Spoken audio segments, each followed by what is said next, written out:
ఈనాడు ఒక్కొక్కసారి కూడా సంఘములో ఉన్నటువంటి మన ప్రవర్తనల వల్ల కూడా కొంతమందికి ఇబ్బందికరమైన పరిస్థితులు ఉంటుంటాయి.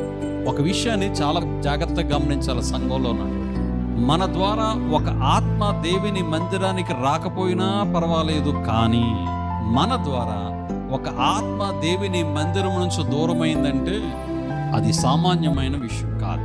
ఈ విషయాన్ని చాలా జాగ్రత్తగా గుర్తుపెట్టుకోవాలి. చిన్న చిన్న మాటలు, ఒకవేళ మన మాటల వలన కానీ, మన కోపిష్టితనం వలన కానీ, లేకపోతే మనకి వాళ్ళకి ఉన్నటువంటి మనస్పర్ధల వలన కానీ, ఒక ఆత్మ మన ద్వారా దేవుని మందిరానికి దేవునికి దూరం అవ్వకూడదు. మొట్టమొదట ఒక మందిరాన్ని విడిచి ఇంకొక మందిరానికి వెళ్ళినా దానికి బాధ్యుడు నీవే. ఒకవేళ దేవుని మందిరానికి దూరం అయిపోయినా బాధ్యులు వీరే. ఇలాంటి పరిస్థితులు కొన్ని సంఘాల్లో కనబడుతుంటాయి. కొంతమంది మనుషులు కూడా దేవుని కోసం రారు. ఎవరి కోసం వస్తారు? ప్రజల కోసం వచ్చే ప్రజలు ఉన్నారు ఈ లోకంలో.